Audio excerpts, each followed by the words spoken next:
దేవుని సంగమా, శిలువ శ్రమ ధ్యానములు అనేవి క్రైస్తవుని యొక్క జీవితంలో చాలా ప్రాముఖ్యమైనవని మనకంటే ముందు తరాలు, ప్రియ భక్తులు, పితరులు ఇవి మనకి ఇలా అలవాటు చేయడము, దీనిలో ఈ దినాలలో మనం ప్రభులో బలపడుతూ ముందుకు సాగిపోవడం అనేది ధన్యకరమైనటువంటిది. మూడు తీరిన జీవితాలు, ప్రభులో వెనుకడుగు వేస్తూ జారిపోతున్నటువంటి బ్రతుకులు ప్రభు నామంలో వారు బలపరచబడడానికి, దేవుని నామంలో వారి జీవితాలు మరింత లోతైన అనుభవంలోకి నడిపించబడడానికి ఈ ప్రత్యేకమైనటువంటి ఈ లెంట్ డేస్ అనేవి మరి ప్రయోజనకరంగా ఆధ్యాత్మికమైన జీవితంలో ఇవి ఉపయుక్తంగా దోహదపడుతున్నాయని మనందరికీ విదితము. ప్రియులారా, ఈ దినము ప్రత్యేకంగా ఓ ప్రత్యేకమైన విషయము లేఖనాల్లో ప్రస్తావించబడిన దాన్ని మనం చదివినాము. దానిని గమనించిన యెడల యేసుక్రీస్తు వారు స్వయంగా ఆయన నోటితో పలుకుతున్నటువంటి మాటలు అవి చాలా అధికారముతో కూడినటువంటి మాటలని మనం గ్రహించాలి. బైబిల్ గ్రంథంలో ప్రత్యేకంగా 24వ కీర్తన మొదటి చరణములు ఈ రీతిగా వ్రాయబడి ఉన్నది: భూమియు దాని సంపూర్ణతయు, లోకమును దాని నివాసులను యెహోవావే అనే ఈ దేవోక్తి లేదా ఈ వాక్యము, దేవుడు సర్వశక్తిమంతుడు, ఆయన సర్వాంతర్యామని, ఆయన సర్వజ్ఞాని అనంటూ తన సృష్టికర్తకు దేవుని యొక్క ఆయన యొక్క గుణగణాలను గూర్చి, ఆయన జ్ఞాన పాండిత్యాన్ని గూర్చి, లేదా తన సృష్టికర్తను గూర్చి మానవుడు అద్భుతంగా నిర్వచించాడు. ఈ కీర్తనకారుడు గమనించిన యెడల ప్రియులారా, ఈ కీర్తనలో ప్రత్యేకంగా దావీదు భక్తుడు తెలియజేస్తున్న మాట, ఆయన సర్వశక్తిమంతుడని, సర్వాంతర్యామని, సర్వము ఎరిగినటువంటి వాడనే విషయము ఇందులో కనిపిస్తుంది. భూమియు దాని సంపూర్ణతయు, లోకము దాని నివాసులు సమస్తము యెహోవావే అనే మాట. దేవుడు అద్భుతమైనటువంటి వాడని, ఆయన సార్వభౌముడని, ఇంకా చెప్పుకోవాలంటే ఆయన అధికారము శాశ్వతమైనదని బైబిల్ గ్రంథము తేట తెల్లగా మనకి తెలియజేస్తున్నటువంటి సత్యములు మనకి కనిపిస్తున్నాయి. అంటే సర్వ మానవాళు ఎరిగినటువంటి సత్యము ఏంటనంటే ఆయన అధికారము నిత్యము ఉన్నటువంటిది, ఆయన అధికారము శాశ్వతమైనటువంటిది. మానవుడు ప్రత్యేకంగా దేవుని పోలికలలో ఆయన స్వరూపమందు జన్మించాడు అనే ప్రత్యేకంగా మనకి ఆది కాండము కానీ, లేకపోతే ప్రియులు దేవుని లేఖనాలను ఎరిగి క్షుణ్ణంగా పఠించి ప్రభు చేతులు విరువుగా వాడబడినటువంటి భక్త పౌలు కానీ అద్భుతంగా వివరిస్తూ ఉంటాడు. ఏంటంటే దేవుని పోలికలో ఆయన స్వరూపములో నరుడు జన్మించాడు. అందువలన మానవుడు కూడా తన జీవితంలో అతడు ఎక్కడైతే జీవిస్తున్నాడో ఈ భూమి మీద, ఈ జీవన పరిధిలో నరుడు ఒక అద్భుతమైన శక్తిమంతుడు. అంటే నీవు నేను మనుషులుగా ఈ భూమి మీద మన జీవితాన్ని కొనసాగిస్తూ ఉన్నాము కనుక మన జీవితంలో దేవుడు అద్భుతమైన శక్తిని మనకి ఇస్తున్నాడు. అంటే మనము శక్తివంతులమై ఉన్నాము. ఈ విశ్వాన్ని మన జీవితంలో మనకున్న జ్ఞానము చేత, దేవుడు మనకిచ్చినటువంటి వివేచన చేత ఈ భూమిని ముందుకు పరిపాలించాలనేటువంటి భావనలో నరుడు సాగిపోతున్నాడు. అంటే నేను ఈ భూమిని ఎలాలి, దీన్ని పరిపాలించాలి, పాలన చేయాలనే హక్కును కూడా తన సృష్టికర్త అయినటువంటి దేవుని యొద్ద నుండి నరుడు పొందుకున్నాడు. అంటే ఇందులో ఉన్న ప్రత్యేకత ఏంటంటే మానవుడు లేదా నరుడు స్వతంత్రుడు. నరుడు అద్భుతమైనటువంటి స్వేచ్ఛను దేవుని యొద్ద నుండి నేరుగా పొందుకున్నాడు. అంటే మనకు నచ్చింది మనం ఈ భూమి మీద చేస్తున్నాం, మనకు నచ్చింది మనం ఈ భూమి మీద చేయగలుగుతూ ఉన్నాము. దేవుడు ఎంత సంపూర్ణుడో, ఎంత సర్వశక్తిమంతుడై ఉన్నాడో, ఆయన ఏ విధమైనటువంటి అధికారం కలిగిన వాడు ఉన్నాడో భూమి మీద ఉన్నటువంటి మనుష్యునికి కూడా అధికారాన్ని ఇచ్చాడు. నరునికి కూడా శక్తినిచ్చాడు, జ్ఞానాన్ని ఇచ్చాడు. అందుకే మనందరము స్వేచ్ఛను కలిగి ఉన్నటువంటి వాడము. మ్యాన్స్ ఫ్రీడమ్, మానవుని యొక్క స్వేచ్ఛ చాలా ఉన్నతమైనటువంటిది. దాన్ని వినియోగించుకునే విధం అనేది రావాలి. గమనించిన ఇలా గాడ్స్ అథారిటీ, దేవుని అధికారము కూడా చాలా ప్రాముఖ్యమైనటువంటిది. దేవుడు నీకు స్వేచ్ఛ ఇచ్చాడంటే ఆయన అధికారము ఎలాంటిదో మనం గ్రహించి ఆ అధికారానికి లోబడే వారిగా మనం ఉండాలి. దీనిని బైబిల్ గ్రంథం పదే నొక్కి చెబుతూ ఉంది. పిల్లరా, అయితే దేవుని పిల్లలమైన మనము లేకపోతే నరుల గురించి మనము ఆలోచించిన ఎలా మానవుని యొక్క స్వేచ్ఛకు లేదా అతను అనుభవిస్తున్న ఈ స్వతంత్రతకు దేవుని యొక్క అధికారమునకు సంబంధము లేదా ఆ బాంధవ్యము లేదా ఉందా అని మనము ఆలోచిస్తే ముమ్మాటికి నరునికి దేవునికి సంబంధ బాంధవ్యము దృఢంగా ఉంది. బైబిల్ లేఖనాల ద్వారా మనం అర్థం చేసుకోవచ్చు. ఎందుకంటే దేవుని యొక్క అద్భుతమైనటువంటి సామ్రాజ్యములో లేదా ఆయన యొక్క ఏలుబడిలో, ఆయన పరిపాలనలో నరుడు ఒక సామంతరాజుగా మన అచ్చ తెలుగు భాషలో చెప్పుకోవచ్చు. నరుడు ఆయన యొక్క సామ్రాజ్యంలో ఒక సామంతరాజు, అంటే దేవుని పాలనలో నరుడు ఒక పాలికప్పు. ప్రియమైన దేవుని సంగమా, దేవుని అపరిమితమైనటువంటి రాజరికానికి, ఆయన యొక్క అద్భుతమైనటువంటి అధికారానికి, ఆయన ఉన్నతమైనటువంటి పాలనకి మనిషి పరిమితి కలిగినటువంటి స్వేచ్ఛ గలవాడు. నరుడు అనుకుంటాడు, లోకంలో క్రైస్తవులుగా మనం జీవిస్తూ ఉన్నప్పటికీ మానవులుగా మనం అనుకుంటూ ఉంటాం, నాకు సంపూర్ణమైన స్వేచ్ఛ కలదు, నాకు నచ్చినట్లే నేను జీవిస్తాననే భ్రమలో భావనలో మనం వెళ్ళిపోతూ ఉంటాం. కానీ దేవుని యొక్క అధికారంలో ఉన్నటువంటి నరుడు పరిమితి కలిగినటువంటి స్వేచ్ఛను అతనికి దేవుడు ఇచ్చాడు. ఆ పరిమితితో కూడినటువంటి స్వేచ్ఛ ఎలాంటిదో లేదా ఆ స్వతంత్రము ఏ రీతిగా ఉన్నదన్నది గ్రహించాలి.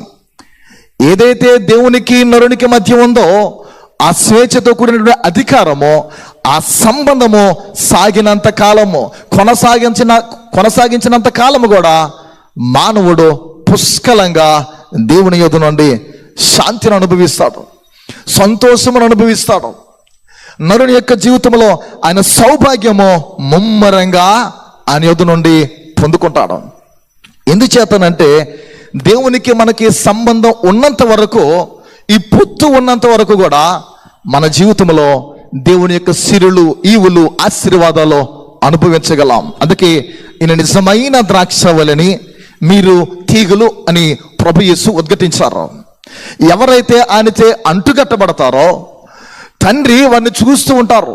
నా తండ్రి నిజమైన వ్యవసాయకుడిని లేఖనాల్లో వ్రాయబడినట్లు ఆయన యొక్క పాలనలో సాగిపోతున్న మనము అంటుకట్టబడి ఉంటేనే, ఆయన క్రింద ఉంటేనే, ఆయనతో జీవిస్తేనే ఫలింపు అనేది మన జీవితంలో చోటు చేసుకుంటుంది. లేదా అభివృద్ధి అనేది కనిపిస్తుంది. కానీ ఆది మానవుడు లేదా ఆదాము ఈ బాంధవ్యానికి లేదా ఈ సంబంధానికి అంతరాయాన్ని కలిగించాడు. ఆది కాండం మనందరికీ బాగా తెలుసు. ఏం జరిగింది అనేది మనకు అర్థమవుతుంది. దేవునితో సమానంగా ఉండాలని ఆలోచన కలిగి ఉన్నారు. దేవునితో సమానమైన స్థాయిలో ఉండాలనే భావన వారిలో ఏ రీతిగా దుష్టుడు వంచాడో దానికి వారు లొంగిపోయారు లేదా లోబడిపోయినట్లు అనిపిస్తుంది. ఆ విధమైన అపరాధ భావముతోనే, అలాంటి ఆలోచనతోనే భ్రష్టుడైన ఓ ప్రధాన దూత అని బైబిల్ గ్రంథంలో రాయబడి ఉన్నది, సాతాను నామరూపములు లేకుండా ఈ భూమి మీదకి పిల్లరా ప్రత్యేకంగా మరి నెట్టివేయబడినట్లు కనిపిస్తుంది. మానవునల్లా భ్రష్టుడైనటువంటి ఆ ప్రధాన దూత వంచడం మనకి కనిపిస్తుంది. అంచేత మానవుడు ఆదిలోనే, తొలి మనుష్యుడు, తొలి నరుడు ఆదిలోనే దుష్టునికి లొంగిపోయాడు. అందుచేత పాపం అనేది మానవుని యొక్క జీవితంలోకి ప్రత్యేకంగా దాపురించడం మనకి కనిపిస్తూ ఉంది.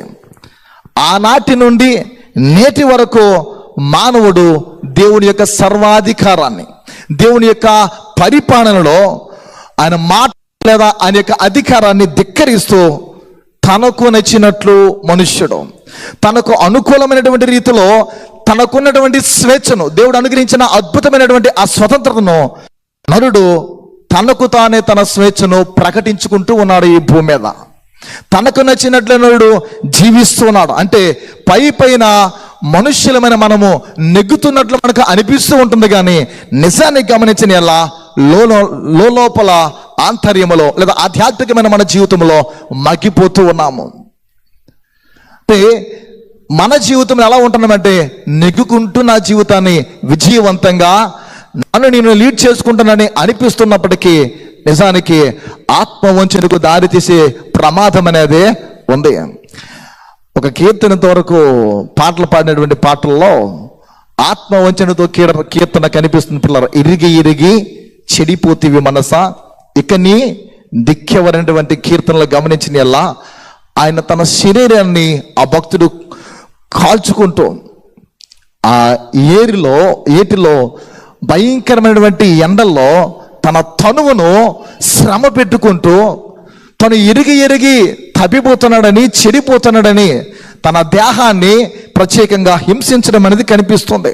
అంటే ఆత్మవంచనకు నేను వెళ్ళిపోతున్నాను. ఎందుకంటే బైబిల్లో రాయబడిన మాట పౌలు అంటూ ఉంటాడు, మోసపోకడి దేవుడు వెక్కిరింపబడడు, మనుష్యుడా ఏమి విత్తుతున్నావో అదే పంట కోయిదు అని లేఖనాల్లో రాయబడి ఉన్నది. పిల్లరా, ఆశ్చర్యము ఏంటి అని మనం ఆలోచిస్తే, పిల్లరా, దేవదేవుడు తన సర్వశక్తితో, ఉన్నతమైన శక్తితో, సర్వవ్యాప్తితో, ఆయన యొక్క జ్ఞానముతో నరుని పట్ల ఇప్పటికీ నేటికి కూడా దీర్ఘశాంతాన్ని చూపిస్తూ ఆయనలో తత్వగుణముగా ఏదైతే మౌలిక పిల్లరా సర్వజ్ఞుడైనటువంటి దేవుడు తన మౌలిక లక్షణమైనటువంటి తన గుణమైనటువంటి ప్రేమతో నిన్ను నన్ను మనందరినీ ఆయన ప్రతిదినము ప్రేమపూర్వకంగా ఆయన సంధిస్తూ తన ప్రేమను మన ఎలా చూపిస్తున్నాడు. మనం ఇంకొనో పాపులమై ఉండగా క్రీస్తు నీ కొరకు నా కొరకు చనిపోయినని లేఖనాల్లో రాయబడి ఉన్నది. ఆయన ప్రేమ శాశ్వతమైనదని, ఆయన ప్రేమ పిల్లరా వెలకట్టలేదని మనందరికీ తెలిసినటువంటిది. ఆయన తన ఏలుబడిలో ప్రత్యేకంగా ఆయన యొక్క పాలనలో అధికారము కొనసాగిస్తూ ఉండి ఉన్నాడు. చదువుకున్నటువంటి ఈ వృత్తాంతములో పిల్లరా ప్రాముఖ్యమైనటువంటి విషయాలు యేసుక్రీస్తు వారు నొక్కి చెప్పారు. అందుకే దేవుడు ఎంత దీర్ఘశాంతాన్ని చూపిస్తూ ఉన్నప్పటికీ, దేవుని యొక్క ఓర్మిని లేదా ఆయన యొక్క తాళిమని మానవుడు నేటికి కూడా దాదాపు 2024వ సంవత్సరమనే ఈ కాలమానంలో సాగిపోతున్న మనము ఇప్పటికి కూడా దేవుని అపార్థము చేసుకుంటూ, ఓ సామెత ఉంటుంది, ఎలా వేసినా గుడ్డేడే నెగ్గాడని అంటూ ఉంటారు. ఆ నెగ్గేటట్లు పిల్లరా దేవుని మీద తనదే పై చేయి అన్నట్లు, దేవునిపై తనదే పై చేయిగా ఉన్నట్లు దేవుడే లేదంటూ చివరకు తనకు తానే దేవుడినని చెప్పుకునే పిల్లరా కాలము ఎప్పుడో ఆరంభమైంది, అది నేటికి కూడా కొనసాగుతూ ఉంది. అంటే దేవుని కంటే అత్యున్నతమైనటువంటి స్థాయిలో నేనున్నాను, దేవుని కంటే అధికారము కలిగిన వానిగా నేను జీవించానని నరుడు తనకు తానుగా చెప్పుకుంటూ ఉన్నాడు. ఇదంతా చూస్తున్నటువంటి పరలోకమందున్న ఆసీనుడు, అదృశ్య రూపుగా మన కళ్ళకు కనబడినటువంటి అగోచరంగా ఉన్నటువంటి దేవదేవుడు పిల్లరా ఆయన అధికారం కలిగినటువంటి ఆ శ్రీమంతుడు చూసి నరుల యొక్క చేష్టలు బట్టి నవ్వుకుంటూ ఉన్నాడు.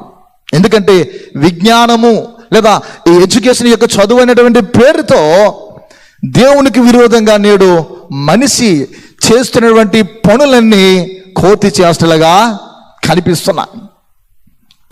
ఎందుకనంటే బాహ్యంగా ఉన్నటువంటి లోక సంబంధమైనటువంటి వాటికే ప్రాధాన్యతనిచ్చేవారుగా ఉంటున్నాం, కానీ స్పిరిచువల్ లైఫ్ ఏదైతే ఉందో మన యొక్క ఆధ్యాత్మికమైన జీవితానికి మన ఆత్మను కూర్చున్నటువంటి ఆలోచన భావన లేని వారిగా నరులుగా వెళ్ళిపోతూ ఉన్నాము. ఈ సత్యాన్ని మనము గమనించాలి. ఎందుచేతనంటే నేడు మనిషి చేస్తున్నటువంటి పనులు కోతి చేష్టలని అనేక మంది పెద్దలు చెబుతూ ఉంటారు. వాడుక భాషలో ఆయా సమయంలో కూర్చున్నప్పుడు మాట్లాడుకున్నటువంటి మాటలు అవి. అందుకే కాబోలు పిల్లరా మనిషిని నరుడని, కోతిని వానరుడు అని ప్రత్యేకంగా పిలవడము మనం గమనించగలము. నరుడు వానరుడుగా పిల్లరా మనం చూస్తూ ఉన్నాము. అసమాన ప్రతిభాశాలి అయినటువంటి ఉన్నతమైనటువంటి వివేచనను, జ్ఞానాన్ని పొందుకున్నటువంటి కింగ్ సాల్మను పిల్లరా, సొలొమోను అనే ఈ చక్రవర్తి అతని బ్రతుకులో కోతి మనస్తత్వానికి వాటిల్లిన తర్వాత, అలాంటి పరిస్థితులకి నెట్టివేయబడిన తర్వాత, తన జీవితంలో అతని యొక్క జీవన స్థలి నుండి, ఈ భూమి మీద నుండి కోతిగానే చివరికి నిష్క్రమించాడు. యేసుక్రీస్తు వారు అంత వైభవం కలిగినటువంటి సొలొమోను దేనితో పోల్చుతాడో మనందరికీ బాగా సువార్తల్లో తెలుసు. ప్రియమైన దేవుని బిడ్డలారా, అధికారమును గురించి మనం సరి అయినటువంటి భావనలో ఒకసారి ఆలోచిద్దాం. ఏంటంటే, మానవ చరిత్రకు నేనే ఏలుకును అనుకుంటున్నాడు నరుడు. అంటే నేను లేనిదే ఏమీ లేదని తనకు తాను మనిషి అనుకుంటూ ఉన్నాడు. ఈ భూభాగము నాది, ఈ భూభాగము నీది.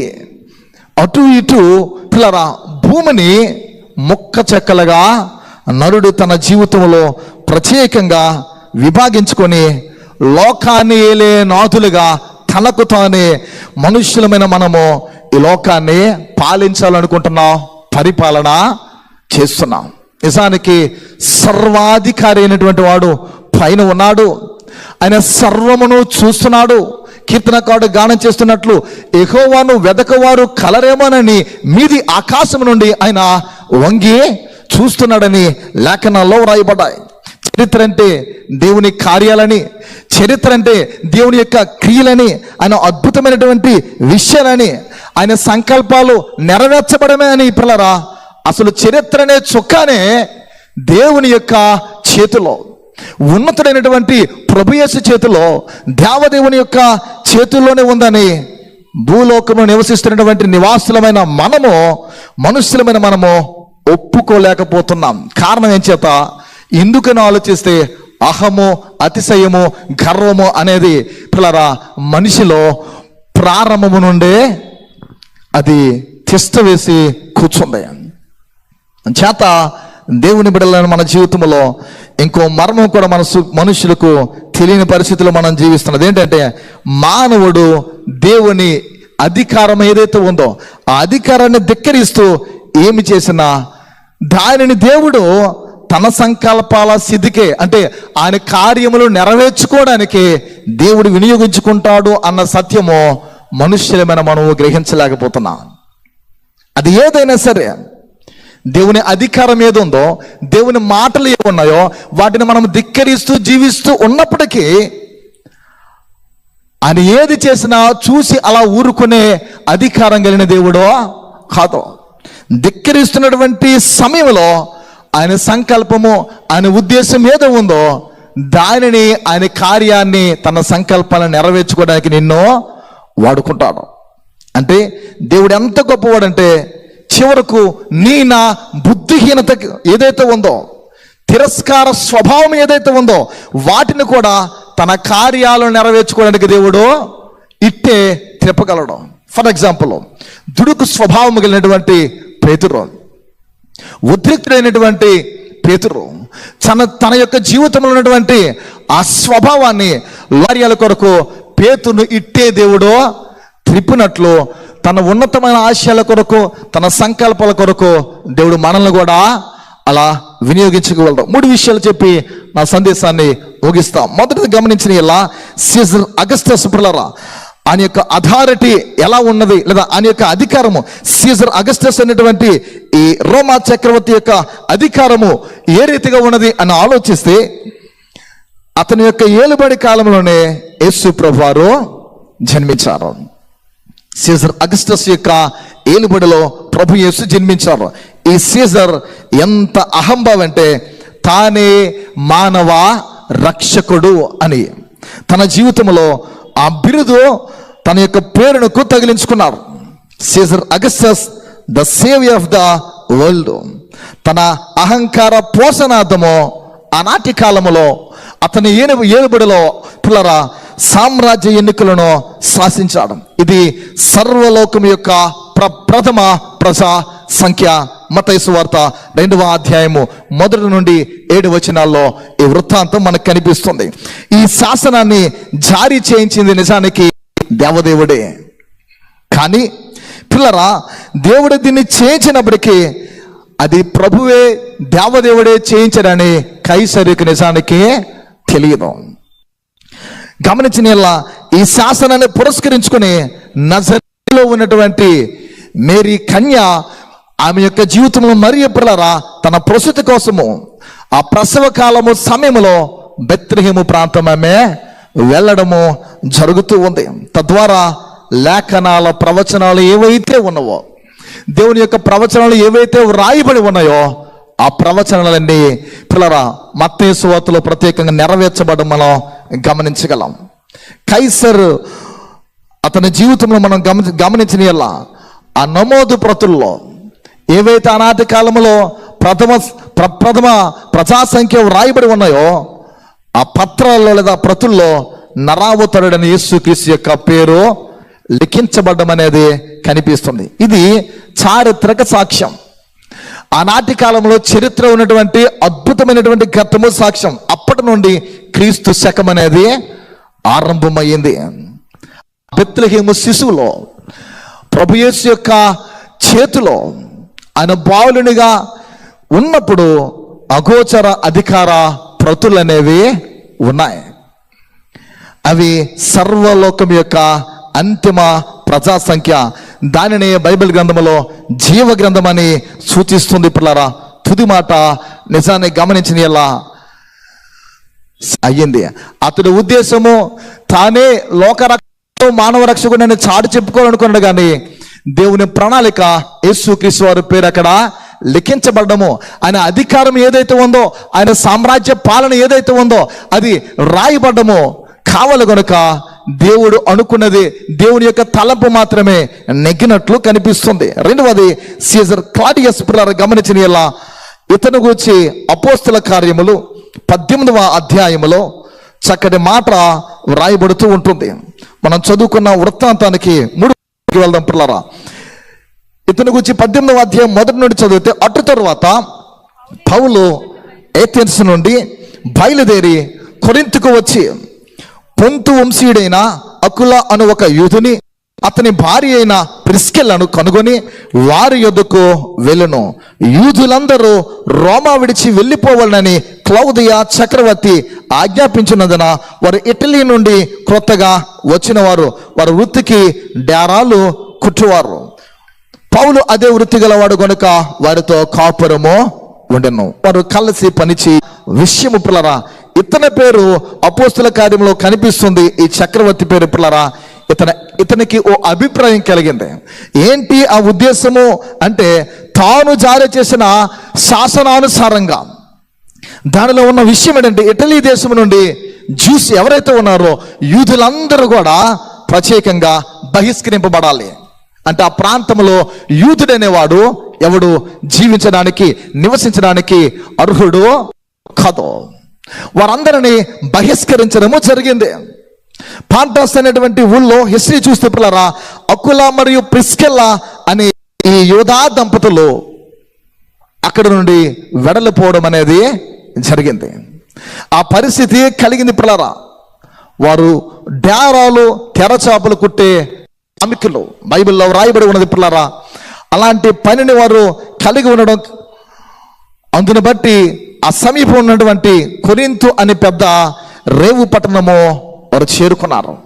కొరింథు అనేటువంటి ఈ రేవు పట్టణానికి వారు చేరుకున్నాక ఇదంతా ఇలా ఎందుకు పరిణమించిందో, ఎందుకు ఇదంతా జరిగిందని వారిలో వారు కలత చెందుతున్నప్పుడు, వ్యధ చెందుతూ ఉన్నప్పుడు, తమలో తాము ఆలోచిస్తున్నటువంటి సమయంలో ఈ కార్యాన్ని దేవుడే చేయించాడనే సంగతి వారు తరువాత తెలుసుకున్నారు. ఏంటి ప్రభు ఎందుకు చేయించాడని ఆలోచన చేస్తే, పౌలు అనే ఇంకో డేరా కుట్టు పనివాడు యేసుక్రీస్తు యొక్క సువార్తను ప్రబోధిస్తూ ఆయన మాటలను ప్రకటిస్తూ ప్రత్యేకంగా ఆ పట్టణానికి ఆ ప్రాంతానికి వచ్చి సేవ చేయడము, సువార్తను ప్రకటించడం కనిపిస్తుంది. తార్సు వాడైన సౌలు పౌలుగా మార్పు చెంది ప్రభు యేసు సువార్తను, రక్షకుడైన యేసుక్రీస్తు యొక్క ఆయన శిలువను కూర్చున్నటువంటి వార్తలను, ఆయన మానవుల కొరకు ఆ రక్తాన్ని చిందించి ప్రాణం పెట్టినటువంటి విషయాలను అనేకులకు ఆయా ప్రాంతాల్లో తిరిగి సువార్తను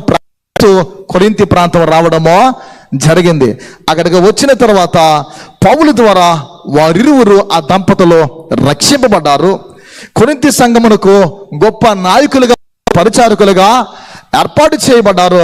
ఇదంతా క్లౌదియా చక్రవర్తి నియంతృత్వాన్ని దేవుడు తన మహిమార్థము, తన మహిమ కొరకు ఎలా వినియోగించుకోగలిగినో కనిపిస్తుంది. అంటే నరునుకున్న స్వేచ్ఛను తనకు అనుకూలంగా ఉపయోగించుకుంటుంటే, తనకి ఇష్టపూర్వకమైతే చేయాలనుకుంటుంటే దాన్ని చేయాలనుకుంటూ ఉంటే, దేవుడు మాత్రం చూస్తూ ఊరుకోకుండా తన చిత్తము, తన ఉద్దేశము, ఆయన సంకల్పం ఏదైతే ఉందో అది ఆయన నెరవేర్చుకుంటూ ఉన్నాడు. అంటే మన ఉద్దేశాలను, మన ఆలోచనలను, మన తలంపులను, మన మార్గాలను ఎరిగిన దేవుడు తనకు అనుకూలంగా తన పనులైనా చేసుకుంటాడు.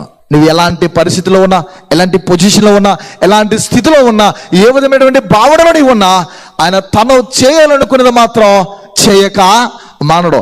ఆయన త్రిప్పితే, ఆయన చేస్తే త్రిప్పే మనుషుడు, నిలువరించే మనుషుడు, ఆపేవాడు ఎవరో ఉండరు అని లేఖనాల ద్వారా మనం యెషయా గ్రంథం ద్వారా ప్రత్యేకంగా అర్థం చేసుకోవచ్చు. ఎందుకంటే యెహోవాకు అసాధ్యమైనది గలదా అంటే ఏదియో లేదో. ఆయన చేసినది ప్రతిదీ పిల్లరా నరుడు తన జీవితంలో ఎంతకాలము యోచించినా ఆయన కార్యాలు అర్థం కానటువంటివి. ఎందుకంటే ఆయన ఉన్నతమైన వాడు, శ్రీమంతుడు, ఆయన అధికారము పిల్లరా లయము కానటువంటిదని, శాశ్వతమైనదని మనం గ్రహించవచ్చు. యేసుక్రీస్తు యొక్క అధికారము, జీసస్ అథారిటీ అనేది చాలా ఉన్నతమైనటువంటిదని బైబిల్ లేఖనాల ద్వారా ఇటు పాత నిబంధన విభాగము, క్రొత్త నిబంధన విభాగము ఈ రెండు చూస్తే, మూడవ పాయింట్గా మనం అర్థం చేసుకుంటే ఆయన అధికారము చాలా ఉన్నతమైనదని మనం అర్థం చేసుకోవచ్చు. మార్కు సువార్త మొదటి 22వ వచనంలో ఇలా వ్రాయబడుతుంది. మార్కు సువార్తలో పదే పదే కనిపిస్తున్నటువంటి మాటలు పిల్లరా మచ్చుకు మనం దృష్టాంతంగా చూస్తే, ఆయన శాస్త్రం వలె గాక అధికారము గలవాని వలె వారికి బోధించిన గనుక వారు ఆయన బోధకు ఆశ్చర్యపడిరి. ఆయన శాస్త్రుల వలె గాక, శాస్త్రులు ధర్మశాస్త్రంను అద్భుతంగా ఎరిగిన వారు, పరిసయ్యులు అద్భుతంగా ఎరిగిన వారు. ఆయన శాస్త్రుల వలె గాక అధికారము గలవాని వలె, అనుకున్న అథారిటీ ఎలాంటిదో మనం గమనించవచ్చు. వారికి బోధించిన కనుక వారు ఆయన బోధకు ఆశ్చర్యపడిరి. కొందరు మాట్లాడుతూ ఉంటే చాలా ఆశ్చర్యంగా అనిపిస్తూ ఉంటుంది. యేసుక్రీస్తు వారు చిరుప్రాయము నుండి 12 ఏళ్ల సమయంలో పిల్లరా ఆ జెరూసలేముకు నడిబొడ్డినటువంటి దేవాలయం ఉంది. దేవాలయమునకు నడిబొడ్డిన మధ్యస్థానము నేనే అనేటట్లు ఆ పండితుల మధ్య, శాస్త్రుల మధ్య ఆయన కూర్చొని ఆయన ముచ్చటిస్తూ ఉంటే ఆయన ప్రజ్ఞకు, ఆయన యొక్క జ్ఞానానికి, ఆయన మాటలకు మిక్కిలి విస్మయముందిరి, ఆశ్చర్యపడిరని రాయబడుతూ ఉంటుంది. అంతటి జ్ఞానము కలిగిన వాడు, అంతటి అధికారము గలవాడు ప్రభు యేసు. అలాంటి దేవుణ్ణి నీవు నేను కలిగి ఉండడము, అలాంటి ప్రభువుని రక్షకుడిగా మనము అంగీకరించడము, ఆయన యొక్క దారిలో సాగిపోవడము ఎంత ఉన్నతమైనటువంటిదో మనం గమనించవచ్చు పిల్లరా. వారికి అధికారము గలవాని వలె బోధిస్తున్నాడు. యోహాను సువార్త మొదటి అధ్యాయము 12వ వచనంలో మనందరికీ తెలిసి పిల్లరా, తన్ను ఎందరు అంగీకరించారో వారందరికీ పిల్లలగొట్టుగా ఏం చేస్తున్నాడట? అధికారము అనుగ్రహించను. వారికి అందరికి అనగా తన నామమందు విశ్వాసం ఉంచిన వారికి ఏం చేస్తున్నారు ప్రభువారు? దేవుని పిల్లలగుటకు అనే అధికారము అనుగ్రహించాను. ఆయన యందు విశ్వాసం ఉంచేవారిగా మనము జీవించినప్పుడు ఆయన పిల్లలగుటకు ప్రభువారు మనకి అధికారమును అనుగ్రహిస్తారని చదవబడిన మన వృత్తాంతములో యోహాను సువార్తలో నుండి కొన్ని అధికారముతో కూడిన విషయాలు మనం చూస్తే లేఖనాల్లో కనిపిస్తూ ఉంది. ప్రియ దేవుని బిడ్డలారా, 5వ అధ్యాయము 26వ వచనములో ఇలా వ్రాయబడి ఉన్నది పిల్లరా, తండ్రి అలాగూ తనంతట తానే జీవము గలవాడే ఉన్నాడో అలాగే కుమారుడును తనంతట తానే జీవము గలవాడు యునుటకు కుమారునికి అధికారము అనుగ్రహించాను. తండ్రి ఏ విధముగా అధికారము గలవాడై ఉన్నాడో కుమారుడు కూడా తన జీవితంలో తండ్రి యొద్ద నుండి పిల్లరా అధికారాన్ని పొందుకునేరనే విషయము నొక్కి చెబుతూ ఉన్నాడు. యోహాను సువార్తలో 14వ అధ్యాయంలో పదే కనిపిస్తున్నమాట, నేను తండ్రి ఏకమై ఉన్నాము. మేము ఐక్యం గలవారమై ఉన్నాము, నేను ఆయన ఒకటై ఉన్నాము అనేటట్లు కనిపిస్తూ ఉంది పిల్లరా. అంటే ఆయన ఏ విధమైన అధికారం గలవాడో ప్రభు అయిన యేసుక్రీస్తు కూడా అధికారము కలిగిన వాడు. మనుషుల్లో చాలా మంది నీతో ముచ్చరించవచ్చు, క్రైస్తవేతరులు, యేసుక్రీస్తుని ఎరగని వారు ఆయన అధికారం ఏంటని నీతో వారు మాట్లాడవచ్చు. ఆ సంభాషణలో ప్రభుకున్న అధికారాన్ని గురించి నువ్వు సూటిగా చెప్పడానికి లేఖనాల్లో అద్భుతమైన విషయాలు క్రీస్తు ప్రభుని గురించి వ్రాయబడ్డాయి పిల్లరా. జీవం గలవాడి ఉన్నట్టుకు ఆయనకు అధికారం ఉంది. అదే అధ్యాయము 27లో రాయబడుతుంది, మరియు ఆయన మనుష్య కుమారుడు కనుక తీర్పు తీర్చుటకు తండ్రి అధికారము అనుగ్రహించాను. తీర్పు తీర్చుటకు ఆయనకు అధికారము అనుగ్రహించబడిందని వ్రాయబడుతుంది. మనం చదువుకున్న లేఖన భాగములో ఉన్న మాట 18వ వచనంలో, ఎవడును నా ప్రాణము తీసుకొనడు, నా అంతటా నేనే దాన్ని పెట్టుచున్నాను, దాన్ని పెట్టుటకు నాకు అధికారము కలదు, దాన్ని తిరిగి తీసుకుంటుకు నాకు అధికారము కలదు, నా తండ్రి వలన ఈ ఆజ్ఞ పొందితినెను. తన ప్రాణము పెట్టుటకు అధికారము గలవాడు యేసు ప్రభు. గమనించిన ఎలా నిన్ను నన్ను విడుదల చేయడానికి పిల్లరా ఆయన చేసిన కార్యం మనకు కనిపిస్తుంది. తన ప్రాణము పెట్టుటకు ఆయనకి అధికారం ఉంది. ఆనాటి కాలపు పిలాతు పిల్లరా ఆయన విడిపించడానికి, విడుదల చేయడానికి ప్రబల ప్రయత్నాలు చేసినప్పటికీ అవి నిర్వీర్యమైపోయాయి. ఆయన వల్ల కాకపోయింది. ఎందుకంటే దేవుని చిత్తమో తండ్రి చిత్తమో జరగాలి. నిజానికి మనం ఆలోచిస్తే ఆనాటి ప్రధాన యాజకులు, శాస్త్రులు, పరిసయ్యులు, సద్దుకయ్యులు, జెలోతీయులు, లేఖనాల్లో కనిపిస్తున్న అనేక మంది పిల్లరా ఆనాటి యూదులు యేసుక్రీస్తును సిలువ వేయాలని ఆయన చంపడానికి ప్రయత్నించినటువంటి పీఠాధిపతులు, అధికారం కలిగిన వారును ఈయన ఎప్పుడు పట్టుకొని ఆయన ప్రాణాన్ని తీద్దామా, ఎలా ఈయన్ని పట్టుకోదమనేటువంటి భ్రమలో, ఆలోచనలో వారు నిత్యము ఊహల్లో ఉండేవారు. నిజానికి వారి ఆలోచనలో వారిలో ఉన్న స్వేచ్ఛ ఎలా ఉందంటే ఆయన ఎలా అయినా చంపేయాలి.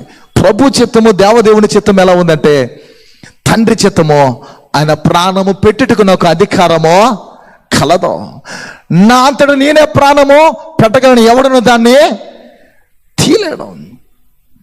పిలాతుని గురించి మనకు లేఖనాల్లో కనిపిస్తుంది. 19వ అధ్యాయంలో వ్రాయబడిన మాట 10-11 వచనాల్లో ఇలా ఉన్నది, ప్రియ దేవుని సంగమా, కనుక పిలాతు నాతో మాట్లాడవా, నిన్ను విడుదల చేయుటకు నాకు అధికారము కలదనియు, నిన్ను సిలువ వేయుటకు నాకు అధికారము కలదనియు నీ వెరుగవా అని ఆయనతో అనెను. ఏమంటున్నారు పిలాతు? నాతో మాట్లాడవా, నిన్ను విడిపించడానికి, నిన్ను సిలువ వేయడానికి నాకు అధికారం ఉంది, నీకు తెలుసా అనేటట్లు పిలాతు మాట్లాడుతూ ఉంటే యేసు ప్రభువారు మాట చాలా ఉన్నతమైనటువంటి మాటలు, పిల్లలు అద్భుతమైన పలుకులు. అందుకు యేసు, పై నుండి నీకు ఇయ్యబడి ఉంటేనే గాని తప్ప నా మీద నీకు ఏ అధికారమును ఉండదు. అంచేత అప్పగించిన వాడికి ఎక్కువ పాపము కలదనను. నీవనుకుంటున్నావు పిలాతు నీకు అధికారం ఉన్నదని, నిజానికి నీకు అధికారాన్ని ఇచ్చింది కూడా పైనవాడే. ఆయన నేను ఒకటై ఉన్నాము. ఆయన నీకు అధికారం ఇస్తే తప్ప పైనుండి నీవు నన్నేమీ చేయలేవు. నిజానికి నా ప్రాణం నేను పెట్టడానికే ఈ భూమికి వచ్చాను. యజ్ఞ పశువుగా బలి అవ్వడానికే, బలి అర్పణగా నేను ఈ భూమి మీదకి రావడానికి కారణం సమస్త మానవాలు రక్షింపబడాలి, సర్వలోక పునీతులుగా, పరిశుద్ధులుగా మార్పు చెందాలి. అది దేవుని ప్రణాళిక. కానీ నీవు అంటున్నావు నీకు అధికారం కలదని, నన్ను విడిపించడానికి, నన్ను సిలువ వేయడానికి నీకు అధికారం ఉందనుకున్నావు, కానీ ఆ అధికారం పైనుండి ఇవ్వబడితే తప్ప నీకు రాదు. కానీ నా ఉద్దేశము, ఆయన యొక్క ఉద్దేశము ఆయన 10వ అధ్యాయంలో తెలియజేస్తున్నమాట. గొర్రెల గురించి మాట్లాడుతూ, కాపర్ల గురించి మాట్లాడుతూ, గొర్రెలకు పోవు ద్వారము నేనని తెలియజేస్తూ, నా గొర్రెలు నా స్వరం వినునని తెలియజేస్తూ, మంచి కాపరి తన యొక్క గొర్రెల కొరకు తన ప్రాణము పెట్టినని తెలియజేస్తున్న ప్రభువారు అంటున్నమాట, నా ప్రాణము నేను పెట్టుటకు అధికారము కలవాడను, ఎవడను దాన్ని తీయలేడని ఆ మాటలో చాలా అద్భుతంగా తెలియజేస్తున్న పిల్లరా. అది నా తండ్రి వలన ఈ ఆజ్ఞని పొంది ఉన్నాను అనే మాటలు మనకి కనిపిస్తున్నాయి పిల్లరా. అంటే పై నుండి నీకు ఇవ్వబడితే తప్ప నాపై ఏ అధికారము నీకు లేదు అని పిలాతును గురించిన మాటలో చాలా అద్భుతం. ప్రియమైన దేవుని బిడ్డలారా, దేవదేవుడే నరావతారుడై శరీరే తనకు తానే లొంగిపోయి తన్ను తాను అప్పగించుకున్నాడు. పాపుల కొరకు తనకు తానే అప్పగించుకున్నాడు. యేసుక్రీస్తును ఎవరైనా నిలువరించగలరా? సర్వ సృష్టికర్త, ఆది సంభూతుడు, సర్వమును ఎరిగినటువంటి దేవుడు, ఆయనను ఎవరైనా పిల్లరా లొంగ తీసుకోగలరా? ఎవరునైనాను లొంగదీయలేరు. ఆయన తనకు తానుగా లొంగిపోయాడు. గెత్సేమనే వనములో యేసుప్రభువారు పాపులకు అప్పగించబడ్డమనేది, దుష్టులకు దుర్మార్గులకు అప్పగించబడ్డది, అది తనకు తానే ఆయన అప్పగించుకున్నాడు. ఆయన తనకు తానే లొంగిపోయాడనే విషయం మనం గమనించాల పిల్లరా. ఆయన ఎవరు లొంగదీయలేరు. అది సాధ్యమో కాదు. అందుకే నా ప్రాణమునే పెట్టుచున్నాను, అది నాకు అధికలని తెలియజేస్తున్నాడు. కనుక ప్రియ దేవుడి సంగమా, ఎందరో చక్రవర్తులు, ఎందరో పీఠాధిపతులు, ఎందరో మహాజ్ఞానవంతులు, భూమిని వెళ్ళినటువంటి సామ్రాజ్య అధినేతలు ఈ అధికారం కలిగిన వారు వచ్చారు. కానీ చరిత్రలో వారి పేరులో కానరాకుండా వారి రాజ్యాలు నాశనం అయిపోయాయి, పతనం అయిపోయాయి. లయము కాని రాజ్యము, శాశ్వతమైన రాజ్యము, నిత్యమైన రాజ్యము పిల్లరా చేతి సహాయం లేకుండా తీయబడినటువంటి ఒక చిన్న రాయి దానియేలు గ్రంథంలో రాయబడినట్లు అది భూతలమంతా వ్యాప్తి చెందిన రాయబడి ఉన్నది. అందుకే యేసు స్థాపించిన ఈ రాజ్యము శాశ్వతమైనది. ఆయన శాశ్వతమైనటువంటి అధికారము కలవాడు. మన దేవుని సింహాసనము, ఆయన అధికారము ఎన్నడూ ఖాళీ కాదు. దావీదు, నీ రాజ్యమును నేను స్థిరపరుస్తానని దేవుడు వాగ్దానం చేస్తున్నాడు. నీరో చక్రవర్తి యొక్క ఏలుబడిలో మనందరికీ బాగా తెలుసు పిల్లరా, అతడు ఎంత క్రూరంగా క్రైస్తవులను హింసించాడో. అతని యొక్క ఏలుబడిలోనే పిల్లరా పౌలు, పేతురులు ఇరువురు హతసాక్షులయ్యారు. విశ్వాసులు చిత్రహింసలకు గురి కావలసిన పరిస్థితి వచ్చింది. పౌలు అతని యొక్క కాలంలోనే ప్రత్యేకంగా సువార్త ప్రసారానికి అవరోధాలు ఏర్పడుతున్నటువంటి సమయంలో ఖైదీగా చేయబడినప్పుడు ఆ ప్రిజన్ ఎపిసోడ్స్ ఏవైతే ఉన్నాయో, కారాగార పత్రికలు అనేవి పిల్లరా కనిపిస్తున్నాయి. అవేంటి అని మన అందరికీ తెలుసు. ఎఫెసీ, ఫిలిప్పి, కొలసి, ఫిలోమోను అనే ఈ పత్రికలు దేవుడు కారాగారంలో ఉన్నటువంటి పౌలు ద్వారా తన భక్తులకి ప్రసరింపచేశాడు. నేను అనుకున్నాడు యేసుక్రీస్తు యొక్క మాటలో రాజ్యము, ఆయన యొక్క అధికారాన్ని నిలువరించాలనుకున్నాడు. కానీ ఆ జైల్లో ఖైదీగా ఉన్నప్పటికీ దేవుడు తన కార్యాలను తన అధికారాన్ని కొనసాగానే తన అధికారానికి ఎవరు అడ్డుగా లేకపోయాడు. అందుకే దేవుని సింహాసనం అనే అధికారము ఎన్నడూ ఖాళీ కాదు. ఈ లోకము అనాథ కాదు. ప్రియా దేవుని బిడ్డలారా, ఒక దినమందు లేదా ఆ మహాదినాన లోక రాజ్యాలన్నీ దేవుని రాజ్యపోతాయి. ఈ సత్యాన్ని మనం గమనించాలి. దేవుని నీతి ప్రతాపము అనే కీర్తనలో ఏబి మాశ్రమణికి రచించిన ఆ కీర్తనలో అధికారాన్ని కూర్చున్నటువంటి మాటలు, ఆయన నామాన్ని కూర్చున్నటువంటి శక్తిని విపులకరిస్తూ ఉంటాడు, అద్భుతంగా ఆయన వివరిస్తూ ఉంటాడు. ఏంటి అందులో ఉన్నటువంటి సారాన్ని మనం గ్రహించిన ఎలా ఆ 96వ కీర్తనలో అద్భుతమైనటువంటి ఒక చరణం కనిపిస్తుంది పిల్లరా. అది ఏంటనేది మనం ఆలోచించిన ఎలా ఆయన అధికారాన్ని కూర్చున్నటువంటి విషయాలు ప్రత్యేకంగా మనం ఆ కీర్తనలో ఒక మాట చూసి ముగించుకుందాం. ఆద్యంతరహిత కీర్తి అవతార సమాజనభూతి